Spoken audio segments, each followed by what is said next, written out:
I'm Haley. This is the Explore More podcast, and I am here with Doctor, right? No. Are you a doctor yet? Okay. No, just a master's. Okay, Mr. Lewis Smith. I'm going to call him Mr. Smith because he was my middle school history teacher. So I can't call you Lewis. That's weird.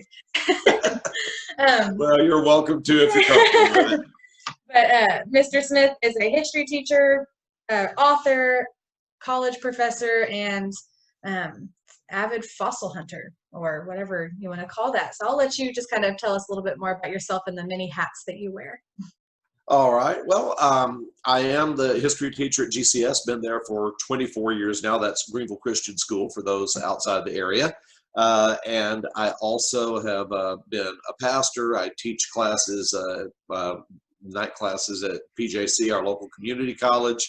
And like all little boys, I was fascinated with dinosaurs. I just never outgrew it. So I collected fossils, and then when I was like 5 years old, I was playing in the neighbor's sand pile with Tonka trucks and found an arrowhead in a load of fill dirt that he had dumped in his yard. So that got me interested in Indian arrowheads. And I actually am fortunate to live in an area where you can literally go out and find both at once. You can find, a 2,000-year-old Indian spear point and a 65-million-year-old Mosasaur vertebrae, sometimes side by side on the same gravel bar.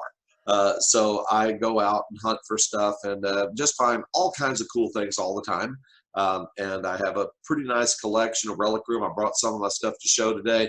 I'm also a writer. I want to screen share with you, just show you a couple of things for your viewers. That'd be great. Can you imagine finding an arrowhead in a sandbox? That's awesome. Yeah, see, wait a minute. I am looking for, where is, actually, I'm looking for I think it's only letting me share your screen. I don't know. I'm not able to pick up any of the things I've got on my screen. So, well, shucks, I guess I pulled those open. You can send me pictures of it and I can post it. Okay, it's no big deal. I have a link to my YouTube page, which if you're on YouTube, you can just look up Indiana Smith. I've got a lot of neat videos posted there. We kind of took a long hiatus from last fall, and then since this quarantine started, Austin and I have put up 3 different videos. Austin Thomas helps me with the camera work sometimes and does all the editing and splicing and such. My last video, I went out by myself because, social distancing, went up for a morning on the river, and I just recorded a bunch of stuff with my phone, and Austin was actually able to string that together and make a pretty cool video out of that. And also my author webpage is just www.lewisbensmith.com, and you can go there and read about all of my books and order them if you're interested in reading. I'm always looking for new readers and new ways to get my work out there, because I had no idea. I thought writing books would be the hard part. It's not. It's actually becoming known outside your area because there's just so many people writing these days. Amazon actually lists 100,000 new titles a month. It's crazy. So rising above that clutter is really hard. So yeah, check me out on Amazon, Lewis Ben Smith. My best-selling book's called The Redemption of Pontius Pilate. It's a great read for this particular time of year. Anyway, so go ahead, Haley. Anything you want to ask? I'm actually reading The Redemption of Pontius Pilate right now, so I've loved it so far. So yeah, I'll definitely post the link in the notes for people to go check that out as well. Yeah, that was a lot of people like that book. That was my second one, and it was my first attempt to write just straight historical fiction. Launching myself into the first century Roman Empire, and it was a fun ride. Always you really enjoy Roman artifacts. Roman Empire is my favorite era of history. That and the founding era. I actually just finished a book, kind of the tip of the hat to America's most popular musical right now. It's called President Hamilton, a Novel of Alternative History. That'll be cool. Took the duel and flipped the result, and had Hamilton live on and revive his political career. That one's not in print yet. I'm still editing it, but I'm hoping to get it published sometime here in the next year. Yeah, that'll be awesome. And I bet that'll catch some eyes with the popularity of the musical too. So that'll be cool. So you are a history buff. You have been teaching history for a long time. You love Indian artifacts, Roman era, all that stuff. So kind of tell me a little bit about how you got into history and what about it fascinates you so much? Well, it's just there's always more of it to learn, and it's an incredible story. I am a storyteller first and foremost. That's the way I teach. That's what I write. And you know, history is the world's most fascinating story. And just when you think you know everything about it, you'll find out things you did not know. I mean, even as well known a character as George Washington, for example, and I've read probably 20 books about Washington. I found out something last year that I had never heard before, but during the Constitutional Convention, after they finished up the work on the Constitution and sent it to the Committee of Style to reduce it down to the final draft, the delegates took a break, and George Washington and several of the other Virginia delegation went fly fishing. And I never would have pictured George Washington casting a fly out on the Potomac, but apparently that happened. Just neat little stuff like that. Mm-hmm. That's awesome. Yeah, I remember your class being one of the few times that I actually enjoyed history and felt like it was a story and not a bunch of facts I had to memorize. Well, that's how I try to teach it, because it really is an awfully fun subject. Well, let me show you a few of the things I've found lately. Yeah, that'd be great. I've actually got quite a bit here. I'm going to have to move around for a minute. That's fine. Oh, you'll have to send me pictures of these together a couple years ago, and these are, I'm trying to get them where you can see them without a lot of. Perfect. These are some of the more common fossils from the North Sulphur River. Mm-hmm. It's a shark vertebrae in the center, rows of shark's teeth across the top. There you can see 3 fish vertebrae with the spine still coming off of them. Cool. Down here in the bottom corner, these are Mosasaur teeth. Some various snails, fossilized fish teeth. Just a nice little selection of different types of fossils. This bone right here kind of threw me when I found it. I don't know how well you can see it. Yeah, I can see it. Kind of Y-shaped. I had to get that one identified by the Dallas Paleo Society. That's from a sea turtle. That's actually a collarbone type bone from a sea turtle. So find a lot of fossils up there. I also, of course, I collect Indian artifacts too. That's actually my main thing. I'm mainly a flint guy. I mean, I like picking up fossils, but the arrowheads are what I really enjoy finding. These are some of my finds from earlier this year. That centerpiece I found last month, that's one of the best artifacts I have ever found in my life. That is a Plainview Point, very large, finely made. That's about 10,000 years old. I mean, when this point was napped, they were still hunting mammoths and mastodons. Wow. So that's just that's a relic from the Ice Age right there. That's one of the nicest points I've ever found. And then I've got just a few things over here loose. Oh, let me sit back down real quick. This is kind of cool. Now, this is not local,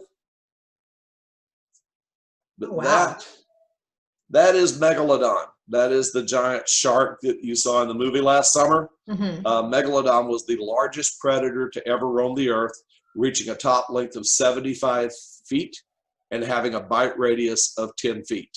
What? And literally, this was like a great white the size of a school bus. If you could imagine that. Yeah, I mean, they're an amazing predator. But that's insane. That's actually fairly small as meg teeth go. There have been individual teeth found up to 8 and 9 inches long. Where did you find that? You said you didn't find that locally? That was from Florida. Okay. I had some friends from Florida that were coming up to hunt the sulfur. I took them on a guided hunt for a couple of days, and they gave me a couple of meg teeth. Okay, that's cool. That's the one I still have. But yeah, now this is something. Matter of fact, this one I found when Austin and I were shooting one of our recent videos. This is a Mosasaur vertebrae. Now, this is one of the most common fossils that you'll find along the North Sulphur River where I hunt. And they have a ball and socket. And in the actual animal, the socket goes to the front and the ball goes to the rear. I always had that backwards. And then this would be the neural arch. There'd be a spine that would come up here. And then these on either side would be where the ribs would attach. So, and each mosasaur had between 80 and 110 vertebrae in his body. So you can just get an idea, multiply that times 80 to 100, and then add about 3 or 4 feet for the head. Gives you a rough idea of the size of the animal. Wow. Now, this is really an interesting piece. That one's kind of weathered. This is a Mosasaur vertebrae, almost perfectly preserved. You can see a good chunk of the neural arch there. There'd be a little spine about this tall coming off the top, but you can see the process. The only thing is the actual ball joint part of the vertebrae broke off. You still got the socket perfectly preserved on this side, but there should be a ball sticking out about that far here, and it just sheared off. But those are the same vertebrae? From the Same same species, a little bit different point in the back. The vertebrae would change shape through the length of the animal, and you can kind of tell by looking at the side processes. You can tell what part. You can tell like a tail vertebrae from a neck vertebrae from a thoracic vertebrae. Got it. A few other cool things. Now this is a piece. This just goes to show you never be too sure. I saw this in the river, and I thought it was a piece of bark, maybe a nondescript piece of bone. Then I flipped it over. What? Those look like That's teeth. jaw. Oh my gosh. This is where, see, that is where the teeth would have come out from the jaw and stuck up. But that's from a giant prehistoric fish called Zephactinus. It was a fish kind of like a tarpon, except about 10 to 15 feet in length. They were huge fish, and their teeth actually stuck about that far above the root. They were very impressive creatures. If you go to the Perot Museum, they've got a complete skull of one on display there that is one of their more impressive fossils. A few other cool things. This is one that I found not too long ago. This is a fossilized fish, and you can see here's the gill plate. Here is the scales, and then right up here at the top, you can still actually see some of the vertebrae, the spinal column sticking out. So that is a fish that fell to the ocean floor and compressed and actually preserved the scales as well as the bone. Wow. And the gill plate and everything. That was a really neat find. And then here's a piece of Mosasaur jawbone. You can see the two sockets right there. Yeah, I had a really good day the other day in terms of fossils. I found two pieces of Mosasaur jaw. I don't know if you can see them. Yeah. I don't know if they're from the same critter. They're about the same size. Yeah. Kind of get an idea. Now, their teeth were curved and pointed. And, of course, you've been to GCS. You've seen I have a full skull of one that I found there. Matter of fact, on my YouTube channel, there's an episode where I take my 7th graders down there and talk about finding the skull, kind of relive a little bit of that day. What was really cool was last year's 7th grade, this year's 8th grade, I took them up on a field trip to the sulfur, and one of the parents that went along was a student on the field trip the day that we found the skull. So that was really pretty cool. That's fun. Yeah, Holly even interviewed her about that particular find. But yeah, we had a good day on that trip, not quite as good as the day that I found a complete skull. One thing you'll notice on these jaw sections is the teeth are usually broken off. You can see where the teeth were. You might see a little replacement tooth sometimes coming up in the jaw, but the teeth are the first thing to break off when it rolls out in the river, except every now and then you'll find a jaw piece like this with the tooth still attached. That's cool. Now, this is a very rare find right here. This is a species of Mosasaur called globidins, and they had kind of almost acorn-shaped teeth. Their teeth were flatter and less pointed than a regular Mosasaur because they fed on shellfish. They were crushing up those giant oysters, so they needed really sturdy teeth. Just a few other things. I don't want to bore you guys. This is a fairly common fossil in the river. That is a coprolite. It's fossilized poop. I think we found a couple of pieces of these the day that I took you guys down to the river last spring. And then this was a piece that I actually had to get identified from SMU's Paleo Lab. It's just a straight conical piece of bone. It's not broken anywhere except here at the back. It's almost a perfect cylinder. And I didn't think it was a tooth. It was more bone. It didn't have that kind of sheen that enamel has. Plus, it's awfully blunt. But they took that to the paleontology lab at SMU, and that is the tip of the bill of a swordfish that lived, Protospirina, I think it's called. I may not be right on that, but anyway, it's a Cretaceous swordfish. A friend of mine went to the river last week and found an even longer piece that actually had the sockets for the first two teeth on it too. But that was a pretty cool find. And then one more thing. This is little bitty. So I'm going to kind of get close to the camera. Mm-hmm. I didn't even know what it was because it was covered with mud when I picked it up. I knew it was fossilized bone, but that is actually the snout of a tiny mosasaur. Like right there is the point of his nose, Mm-hmm. and you can see underneath there's the side-by-side fangs and one broken off tooth behind him. But that's like the very tip of the nose of a baby mosasaur. And I noted when I picked it up, the exterior of the bone is kind of pitted and corroded. A lot of time when you find bone in that condition, it's because it's been partially digested. There's a good chance that that little guy was a meal for a larger mosasaur. So anyway, but that's just some of the stuff I found lately I thought I'd share with you guys. That's cool. I do have one question. These aren't, I've been writing down questions as we've been talking, so it's not in the list that I sent you. Oh, no, that's fine. How long do you think it took for you to be able to tell the difference between some of those fossils and rocks? Oh, gosh. Well, because a lot of them look like rocks to me. You just learn by doing. The first time you come down to the river, you're going to walk over most of the stuff that's down there unless you see something really big and really obvious. But the main thing is going with people who know what they're looking for. I was fortunate to have some good mentors in the hobby. I kind of knew what mosasaur vertebrae were because, like I said, I was a dinosaur enthusiast as a kid.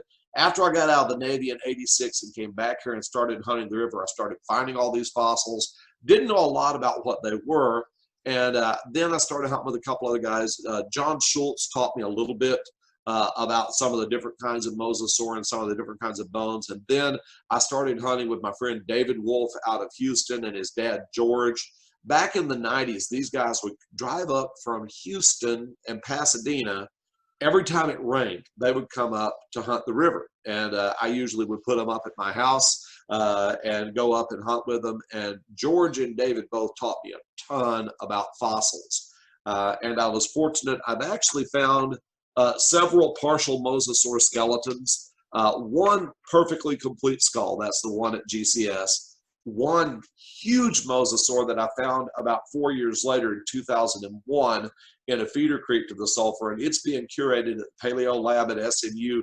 It's the largest mosasaur I've ever handled. Now, it washed out skull first, and the skull broke up and scattered, so we retrieved the skull in pieces, and we didn't get all of it. We got about 60% of the skull, but it's estimated that this guy was between 48 and 52 feet long, and his skull alone was about 6 feet. Wow. So he was a monster. And as a matter of fact, at the same time I was excavating that one, a friend of ours, a guy named Don Fagerstrom, had also found a gigantic mosasaur about 2 creeks over in another feeder creek of the sulfur, and he was excavating his. However, his came out body first, and the head was still in the matrix, and he got it out intact. And you can see that skull is on display right now at the Texas Through Time Museum in Hillsboro. And it is a good index because I remember he brought some of the vertebrae from his, and I brought some of the vertebrae from mine to an artifact show back in 2000, 2001, and we set them side by side, and they were almost identical in size. I think mine might have been a 1/4 inch wider than his, but I mean, these individual vertebrae weighed about 10 pounds when they were complete. I mean, and like the ball socket on the end was bigger than my fist. It was about 4.5 inches across, just the ball socket. And I know one of them that had both the side processes where the ribs attached coming off of it measured 9.5 inches across. So these were some big bones. This was a massive creature. It was really easy to tell when you found a piece of it because, I mean, there were other bones, like this, your more typical sized mosasaur coming out of the creek, but his bones were 2 and 3 times as big as any other mosasaur I'd ever seen. Mm-hmm. And that was a really cool find. I've found a lot of neat things over the years up in the river. Even when I was in 8th grade, before I ever started hunting the North Sulphur, my dad and I would go to the South Sulphur there between Commerce and Campbell. Mm-hmm. And summer between 8th grade and my freshman year, we were down in the South Sulphur. It had dried up over the summer, and we found a mammoth tusk, 7.5 foot long mammoth tusk coming out the floor of the river. And we called Dr. Eccles, the paleontologist at ETSU back then, A&M Commerce now, and we also called the local paper. And the paper did a nice write-up, and the college said, we really don't want this.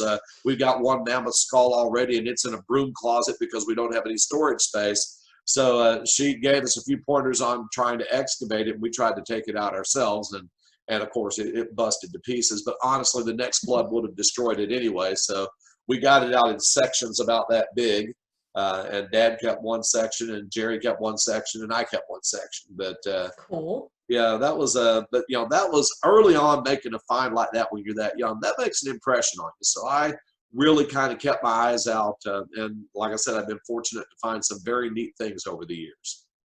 So you mentioned how that kind of makes an impression on you. That is one thing that I like to kind of push with my trips, is like getting your kids outside, getting them doing these things, and the kind of lasting impressions and like things that it does to the children. And I know you said when you were younger, that like really stuck with you. You take the 8th graders every year at GCS, right? Yeah, 7th grade. Yeah, or 7th grade. That's the big 7th grade thing, is the field trip to the Sulphur River. Yeah, I know that trip stuck with me. And I know one of my favorite things about stuff like that is that it teaches kids adversity and to be okay with being uncomfortable. And that sometimes when you're uncomfortable for a while, you find really cool things like arrowheads and shark's teeth. And the beauty of taking the kids down to the Sulphur, not everybody's going to find a perfect arrowhead or a perfect Mosasaur vertebrae, but everybody's going to get something. If you look, you know, if nothing else, you can go home with one of the giant fossilized oyster shells, because there's a gazillion of those things down there. But you know, you can find arrowheads, shark's teeth, cool old bottle glass. And honestly, for a 7th grader, finding a cow bone is just as big a deal as finding a dinosaur bone. Yeah. I've seen them come back to the car lugging a cow femur or a cow jawbone, you know, because doggone it, they found it and it's theirs. And of course, you get a chance to learn about nature. Last year, we went at the end of September up to the Sulphur River, and we hadn't had any rain. The river was there's a little bit of water, not a whole lot, but there were little garter snakes everywhere. I mean, I think we saw like 9 or 10 snakes that day. And at first I was like, okay, kids, if you see a snake, call me over, let me look at it, make sure it's a good one. And after about the 6th one, I'm like, Mr. Smith, it's a snake. I was like, is it striped? Yes. Okay, you can play with it. And one little girl carried the snake around all day. And finally it bit her and she let it go. And I was like, Avery, did you and your snake break up? But she was determined she was going to take him home, but he did not want to go. Oh man, you and your snakes. You and Miss Spirer, her snake too. Those were like my favorite when I was in elementary school, middle school. 3 in my classroom right now. Of course, they're sitting up there with no kids to pay attention to them right now. I need to go ahead and bring them home because I don't know that our school's going to get to open back up this year. I'm pretty sure they've said most schools are just closed for the year. Yeah, crazy times, isn't it? Mm-hmm. Yeah. Well, I'd love to take your group up on a hike on the river again sometime soon. Yes, that was. I'm definitely gonna do a little plug at the end too. But we have done one fossil hunt with Mr. Smith last year, and we're gonna do another one, or probably multiple this year if we can fit it in. And they were super fun. So I'm excited to do more of those. Mm-hmm. We found a lot of cool stuff. Yeah, we found some arrowheads that day and quite a few fossils, and it was a really good time. And I've had tons of people message me since that trip being like, I couldn't make it, you'll need to go again. I was like, okay. So we need to do it this year because they're building a dam on the Sulphur that is going to take out a big chunk of the river. And I don't know what the downstream areas are going to look like, but everything above the 904 bridge is going to be under the new lake, which I really hate. That includes the Ladonga Fossil Park. It includes the locality where my Mosasaur skull came from. It also is going to include the locality where my big one came from as well. Just a lot of prime fossil grounds going underwater for good. One thing that's kind of neat, I know this documentary filmmaker named Steve Kersey, he's making a documentary about the Sulphur River fossil beds, and he went with a friend of mine up there. I didn't get to go with him that day. And Joe had found a couple of small vertebrae going into the bank and thought he might have the rest of the creature there. They went up and dug and poked, and there was just nothing else coming out where Joe found those 2 isolated vertebrae. While on the way back down to the bridge, Steve Kersey looked down and was like, oh, look, there's a vertebrae sticking out of the gravel here. And he went to move it, and it wouldn't move, and he realized the layer of gravel was about this thick and this thing was sticking up out of the matrix. They started sweeping the gravel aside and they found a complete skeleton, skull and all, and he was able to document the entire excavation.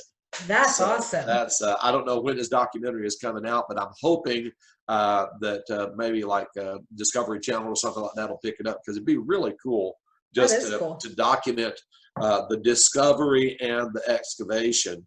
And you know, one thing, even the professional paleontologists generally say when you get something in that main river channel, particularly in the spring where it's getting flooded every 2 weeks, you've just got to get it out of there, because it will be destroyed if you don't. So is the Sulphur River really the best place to hunt in Texas? You said people come up from Houston. For fossils, yeah. It's particularly for Cretaceous marine fauna, your mosasaurs, plesiosaurs, giant fish, and stuff like that. It is known all over the world. I have met people from about 20 different states and a couple of foreign countries who, you know, have come to the United States to collect fossils and made a stop. I ran into a family from Germany there one time. Wow. So yeah, it was, it's and that's one reason I recognize the need for water. We got to have more reservoirs, but I really hate the idea that all that prime fossil ground is about to go underwater forever. But you know, it's one of those things that I guess the needs of the many outweigh the needs of the few, to quote Mr. Spock. Yep. So what are some of your other favorite places to hunt besides the Sulphur River? Now, like I said, that's about the only locality that I've found a whole lot of fossils. I do love, like down in Limestone County, that's one of my favorite places to go artifact hunting, just because it sits at kind of a juncture area of 3 different cultures: the coastal Indians, the North Texas Indians, the Caddo influence, and the Central Texas Indians. Their hunting grounds all overlap there. So just about every type of artifact that's ever been found in Texas can be found in Limestone County and the area around it. So I like to go down there and look for artifacts when conditions are right. I had a good friend that lived down there real close to Lake Limestone. I used to go down and crash on his couch and then go out and hunt all day, drive on home. Unfortunately, he's moved down to Austin, so I can't crash on his couch anymore, but I have met a lot of other friends down there. And like I said, this is one of my favorite areas to go.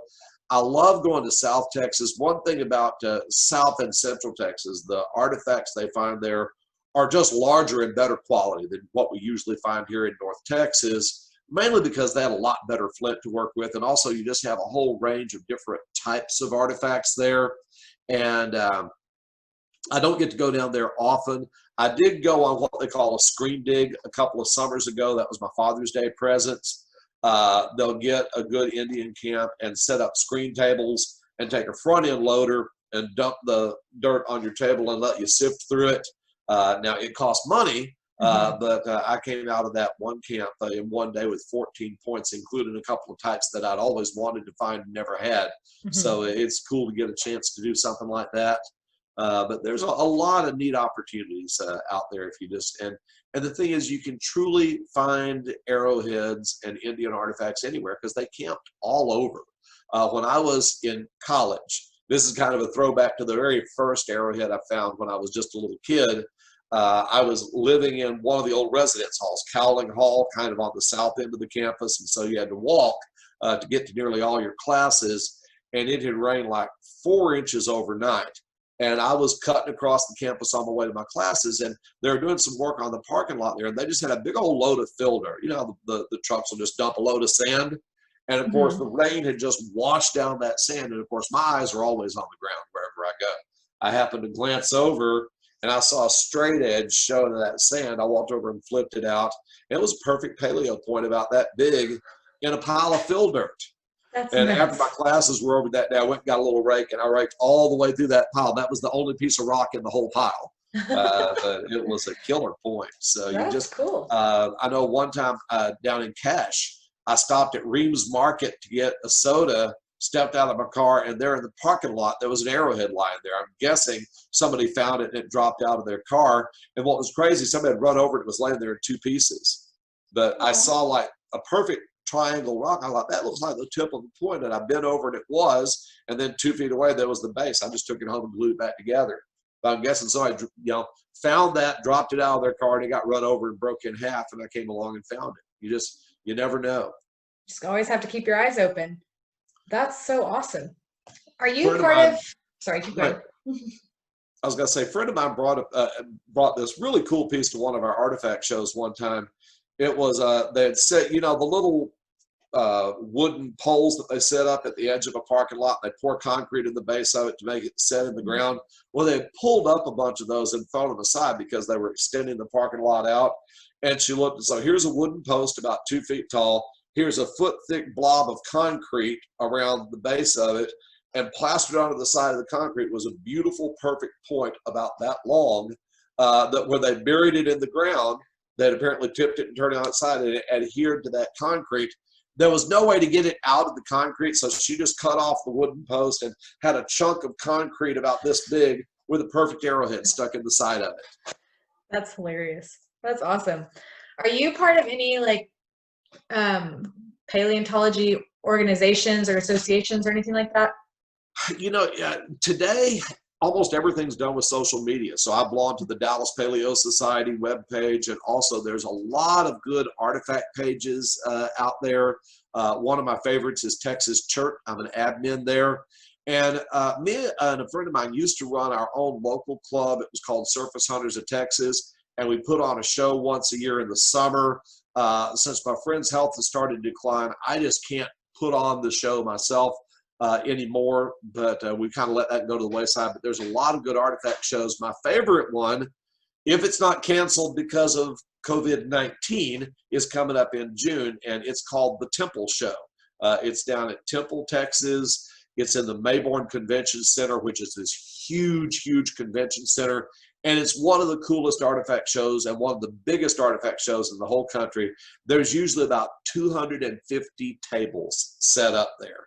And you can get, I mean, literally walking around, you know, it's 90% Indian artifacts, but like there's one guy there that sits up every year that's got Spanish era artifacts that have been recovered in West Texas and New Mexico. He's got a Spanish iron cuirass with silver trim, a Spanish helmet, Spanish halberds and swords and things of that nature. There's some guys that bring African Neolithic points. I've got a whole frame of those. I think they're just beautiful. There's one guy who's a retired archaeologist from Baylor who has a huge collection of old world stuff, and I bought quite a few of my Roman pieces from him. Mm-hmm. I have a pretty neat little collection of Roman artifacts. In fact, if you go to my YouTube channel, I've got a whole episode showing off my Roman frame. Anyway, so yeah, the Temple Show, one of the coolest things I've seen there, some guys from Alaska came down. They had a bunch of mammoth and mastodon bones, but they also had some samples of woolly mammoth hair. Whoa. For the Pleistocene. It was from one of the frozen mammoths recovered in Siberia. Apparently they bought like 10 pounds of hair and they divided up, put a little tuft of hair in these baggies, and you can buy a little baggie with a label and a certificate of authenticity and a little tuft of mammoth hair. Wow. How cool is that? That's awesome. That's cool. I'm like trying to imagine what well, how much does something like that run? $60 For a ton. Wow, that's cool. What is the favorite thing that you have found? Is it the skull that you'll have at GCS? Probably that GCS Mosasaur skull, just because it is such a perfectly complete skull, and that was just such a cool field trip. It was one of those days, because we usually go in the fall, and you know, before the rain set in, there's not much to be found. If you're lucky, like we're a couple of years ago, the river had just taken a 15-foot rise, and we got down there less than a week after that. We find a ton of stuff. This particular year, the river had been dry all summer, and there had been one little muddy 2-foot rise. And mainly what it did was cover most of the gravel bars with so much mud you couldn't see anything, and there was still grass growing up through the mud. I mean, the river was a mess. About the only thing that flood had done was clean out some of the little channels where the water runs between the gravel bars. And that shale that is the floor of the river in the summer, it'll flake up and dry off, and then the first rise of the year will just take off like the top inch or two of it. Well, I was walking up a water channel. I remember I'd found a little black snail shell, a little gastropod shell, and I was going to show it to one of the parents. The kids had all already wandered on up ahead of me. I was crossing this river channel and looked down, and there was this complete skull coming up out of the floor of the river, and I could see the top of the skull was upside down, teeth up, and I could see the double rows of teeth coming to a point, and the back of the skull, and then right next to it were both lower jaws, so they were kind of laying one slightly on top of the other, and they were kind of tilted teeth down. So while the upper part of the skull, we had to restore most of the teeth, the jaw teeth on the lower side Both lower jaws were almost all intact. And oh my gosh, I started screaming, jumping up and down the holler, and the kids came running. And I didn't even have a cell phone yet. This was 1997. Cell phones were not universal then. But I had, as it turned out, one extra driver that day. I'd have one extra driver / vehicle beyond the number of kids required. So I sent the kids back to the school, and one of the parents had a cell phone. I called the headmaster. I said, "I'm sorry, I'm not coming back to school today." He's like, "What's going on?" I told him what we had found. And so one of the parents, Bill Noderer, he left his son with me to help me dig. And he said, he took the kids back to the school and then came back and said, "So what do you need?" And I said, "Okay, I need a laundry basket, toilet paper, and foil." And what I did, because the skull was already split, even laying in the ground, you could see the fissures in it. It was coming apart. So I'll lift out one section at a time, wrap it in wet toilet paper, and mold the toilet paper to it so it would hold the shape and hold the bone together, and then wrap that in foil. And then when I got 2 or 3 pieces that went together, I wrapped one big piece of foil around them, stack it in the laundry basket, and just working meticulously, bit by bit, I was able to get the whole thing out. And I was just just starting to remove it. I look up, and here came Mr. Slater, our headmaster, and Miss Schaefer, our elementary principal. Soon as school was out, they'd hightailed it up there because they wanted to see what I'd found. Mm-hmm. And after we got it excavated, Mr. Slater was totally cool. He was like, "Now, Mr. Smith, you found this. As far as I'm concerned, it's yours." Mm-hmm. And now a skull like that's worth about $10,000 to $15,000. Wow. But I was like, I found this on a school field trip on the school's clock. As far as I'm concerned, it belongs to the school. And I said, there's 3 things we can do. I said, we could donate it to a museum, and if we're lucky, it will go in a case with our name on it, maybe, if it doesn't stay in a drawer for the next 20 years. I said, or I said, we could sell it and buy something nice for the school. But I said, you know how it is in a school like this, $15,000 is gone. I said, what I would prefer to do is have it professionally restored and keep it here at the school, because then we'll have something to know the school in Texas has. We'll have our own dinosaur. Mm-hmm. And he's like, and Mr. Slater was a history teacher before he became headmaster, and he's like, that sounds like the best option to me too. And so that's what we did. My friend David Wolf did the initial restoration. Later on, SMU borrowed it because turns out it's the largest, best preserved skull of that species ever found in Texas. Wow. So they took it and they CT scanned it. And 2 things they did. Number one, Mike corrected the restoration on it because David was still fairly new and had made a couple of mistakes in restoring the skull. So Mike fixed that and got the skull restored to its natural condition.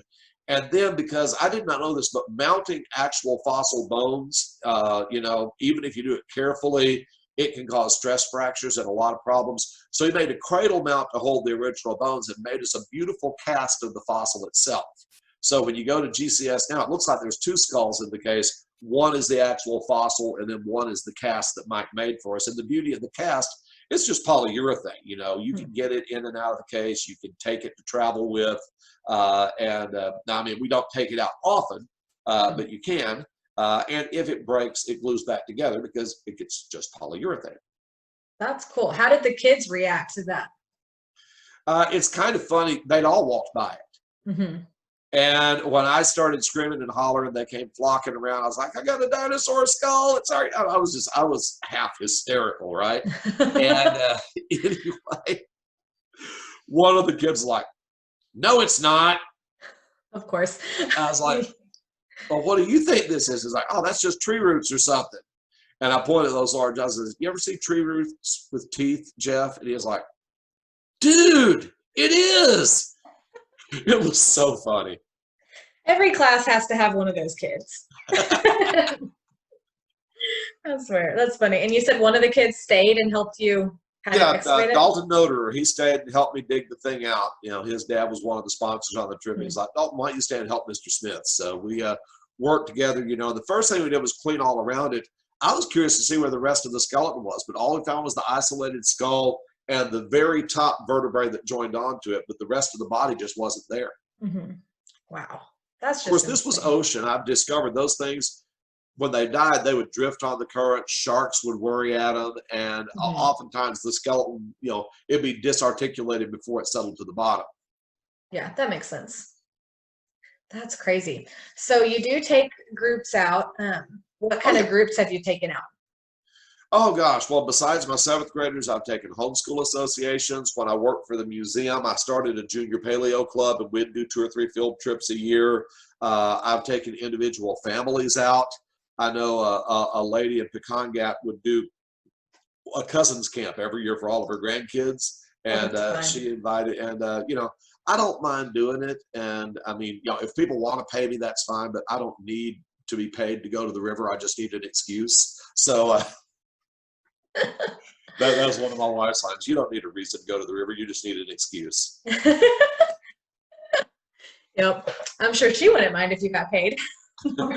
Yeah, and like I said, usually, people want to chip in some gas money or buy one of my books. That works out really well. I just it's something I really enjoy doing.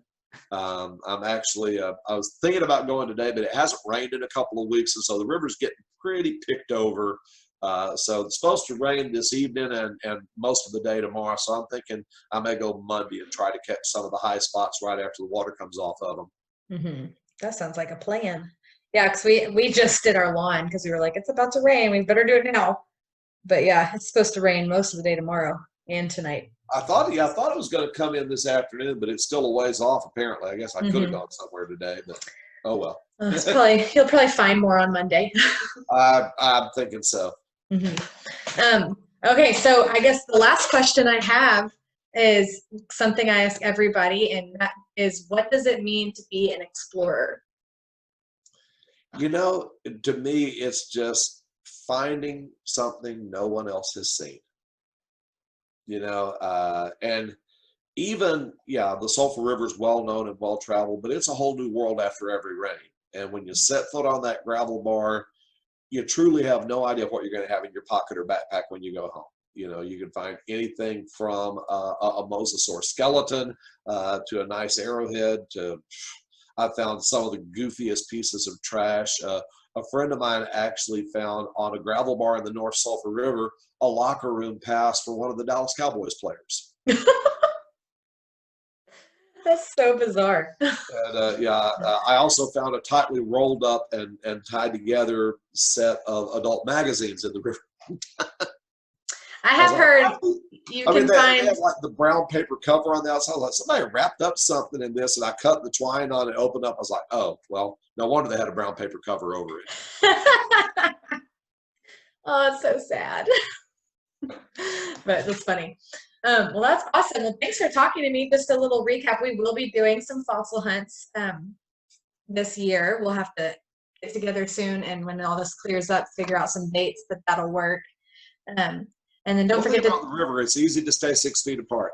Yeah, that's true. That's true. Maybe we'll have to get something sooner rather than later.